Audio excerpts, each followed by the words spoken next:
Alright then, fans of One Piece, prepare yourselves, because today we are diving unbelievably deep into the One Piece theory rabbit hole. And when I say this is one of the most mind-blowing theory/analysis you will ever watch, I really mean it. It's so good that I nearly died of pique 3 times while making it. Okay, not really, but like, just pretend that I did, you know, for dramatic effect. To give you a quick rundown, this theory covers absolutely everything you could want to know about One Piece, including the Void Century, Joyboy, Nika the Sun God, Laughtale, the Poneglyphs, hell, even giants are important. Now, I haven't really watched too many One Piece theories on YouTube myself, but I'm fairly certain that this one has not been properly deep dived before. If it has, then I apologize, but f*** it, we ball. It all came to me in a dream. No, that's just a crappy lie, I don't know why I said that. I actually created this theory while studying Aztec mythology for a completely separate video. But the deeper down the Aztec rabbit hole I went, the more unbelievably strong this theory became. Now, I'm sure you're wondering, why Aztec mythology, Allons? Well, I wanted to investigate it due to Skypiea and Shandora being very Aztec inspired. Skypiea is when Oda properly started to introduce and foreshadow the sun god Nika along with the Poneglyphs, and also the very important theme of gods in the world of One Piece. And because of this, I decided that Aztec mythology could actually be very important to the wider world of One Piece, and dear god, I was right. Before diving into it though, please help this video get to 1,000 likes so I know to keep making One Piece theories, and also please bear in mind that there are going to be lots of Aztec names mentioned that I absolutely cannot pronounce, but I will try my best. Anyways, let's get cooking. Alright then, the foundation for this entire theory is based on the Aztec myth that there is 5 different eras of the world, and that each era is ruled by a different sun god. According to the myth, when each era?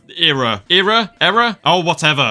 When each era ends, the beings of that era are destroyed along with the sun god that ruled them during that time. The following era would therefore be inhabited by completely different beings, and a new sun god is chosen to rule. Now, the whole idea of eras should already scream One Piece, but if that hasn't convinced you that Aztec mythology is relevant, then maybe this will. Tonatiuh, who we're gonna call Tona for, you know, simplicity's sake, is the name of the 5th and final sun god chosen to rule over the 5th era. Now, do you really think it's a coincidence that when Luffy finally awakened sun god Nika's true power, he named it Gear 5th? This is definitely just the tip of the iceberg though, because the story of the 4 eras that came before the 5th era are genuinely mental and so closely tied to One Piece. So the 4 eras that came before Tonatiuh's 5th era were actually given names, and they were also each inhabited by different beings and were destroyed in different ways. Now, the exact order of the eras is slightly ambiguous, and the only ones that I know for sure are the 4th and 5th. But through my research, I've managed to find a pretty good guess at what the order will be, so I'm gonna take you through them now. What I believe was the first era was called 4 Jaguar, and this era's beings were giants. See, already something connected to One Piece. Now, the name of each era actually symbolizes what destroyed that era. So in this case, all the giants were supposedly devoured by jaguars. And when I read this first, I was like, what the fuck? Jaguars have got nothing to do with One Piece or giants. How am I meant to connect this? But then I remembered that one of, if not the most important giants in all of One Piece is none other than Jaguar D Sol. And if that isn't proof that Oda is definitely taking heavy inspiration from Aztec mythology, then I don't know what is. Actually, no, I do know what is, because it gets even crazier. What I believe was the 2nd era was apparently called 4 Wind, and this era's beings were monkeys. That's right, first giants and now monkeys, 2 things that are undeniably important to the world of One Piece. Now, the destruction of this era was also supposedly via great winds, as the name 4 Wind would suggest. The 3rd era was called 4 Rain, and this era's beings were turkeys.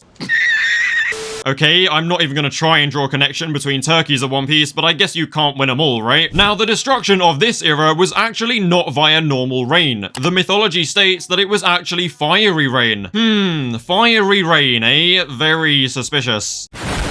The 4th era, though, is where shit starts to relate to One Piece a scary amount, because it was called 4 Water, and therefore the unknown beings of this era were actually wiped out by great floods, which leads me to believe that Oda based the Void Century off this 4th era, you know, because of the whole rising sea level issue that they faced. What's even crazier, though, is that in the Aztec mythology I was researching, there is actually an additional detail given for the 4th era that will blow your mind. In order to save themselves from the floods, the beings of that era era actually turned themselves into fish and spread across the oceans. Now, assuming that Oda is taking heavy inspiration from these Aztec myths, it could actually reveal to us the origin of fishmen, or maybe even the Sea Kings, which were clearly an important part of the Void Century, because as we know, one of the ancient weapons was Poseidon, whose power it was to control the sea and the Sea Kings. Not to mention the fact that fishmen also currently possess one of the 4 road poneglyphs. The story of the 5th era and the Sun God is also incredibly important, but it's so important that I'm actually now going to give it its own section because it makes for such an awesome Joyboy and Blackbeard theory. So let's dive right into it. Now, the Aztec story of the 5th and final Sun God's creation is actually scarily symbolic of Joyboy and Luffy, and it even suggests how Joyboy could have died, as well as revealing some potentially important information about Blackbeard's godlike lineage. Basically, after the 4th sun fell, the gods needed to decide on a god to become the 5th and final Sun God for the 5th and final era. 2 gods, Nanahuatl, who we're gonna call Nana, and Techiz Tecatl, who we're gonna call Techiz, actually volunteered for the honor of being sacrificed on a bonfire in order to become the next sun god. Or just the next sun. It's not very clear. I think it's like a god that, or whatever, you know what I mean. Now, the rich and honorable god Techiz actually hesitated at first, but then threw themselves on the bonfire after seeing the lowly and humble god Nanahuatl do it without hesitation. The gods were angry that the rich and proud Techiz had to follow the lowly Nanahuatl into the fire, and then, long story short, they threw a rabbit at Techiz out of spite, which basically then turned him into the moon instead. Now, many supposedly believe that the 5th sun god Tanatia was actually the transfigured version of Nanahuatl, and some gods were even waiting for Nanahuatl to be the 5th sun. And this, of course, is immensely similar to a load of beings like Zoisha and Emet waiting Joyboy's return and believing that the 5th sun god Luffy is actually Joyboy. I mean, the whole sacrifice of Techiz and Nana to become the sun and moon might actually have inspired a similar story in the world of One Piece, involving Joyboy making a sacrifice so that Luffy could rise as the 5th and final sun god. And I guess you could also tie this parallel to Roger, who actually went to Laughtale and found the One Piece, but then decided to go and basically set the world out on this journey and inspire all these dreams to be achieved. He is basically the one that set Luffy on his journey. Now, if Joyboy represents Nanahuatl in this story, then it may also be that a distant relative of Marshall D. Teach actually represented Techiz in that story. Blackbeard's lineage is often suggested to be very important and maybe even godlike. He's also very closely connected to the moon, which is what Techiz became as a punishment for hesitating and following the lowly Nanahuatl. Now, Joyboy and a very distant relative of Teach could actually be the One Piece versions of these gods which started this whole rivalry, and it could have also been the inspiration for the symbolism of the sun and moon between Luffy and Teach. I'm not saying that this myth was played out 1-for-1 in One Piece, but I think it's very possible, since we know that Oda is taking inspiration from Aztec mythology, that the story of Joyboy and Teach's lineage is actually somewhat loosely based around this story, which would give us a very good idea of how Joyboy died. It would be some kind of sacrifice to ensure that Luffy would rise in 800 years. Anyway, though, with the obvious connections to sun gods, Gear 5, giants, Fishman, flooding, and Joyboy, you should hopefully be able to see what I mean when I say Aztec mythology is very key to unraveling One Piece's mysteries. It goes even deeper than just these 4 eras though, because I believe that the road poneglyphs were actually heavily inspired by an Aztec calendar stone, and understanding this stone could genuinely give us a load of key information about Laughtale and even the One Piece itself, so let's get into it. Now, the inner ring around the center of this calendar stone is surrounded by 4 square compartments that each represent one of the 4 eras that came before the 5th era, and each one of these square compartments is said to have glyphs engraved on them that basically document when each era was destroyed. I mean, come on, squares that are engraved with glyphs detailing the events of history? That literally screams poneglyphs. Now, in One Piece, the 4 road poneglyphs are actually said to reveal locations that then reveal the position of Laughtale when combining all 4 together. They are also literally just big squares engraved with glyphs. Actually, it's a cube. Yappa, yappa, yappa, yappa.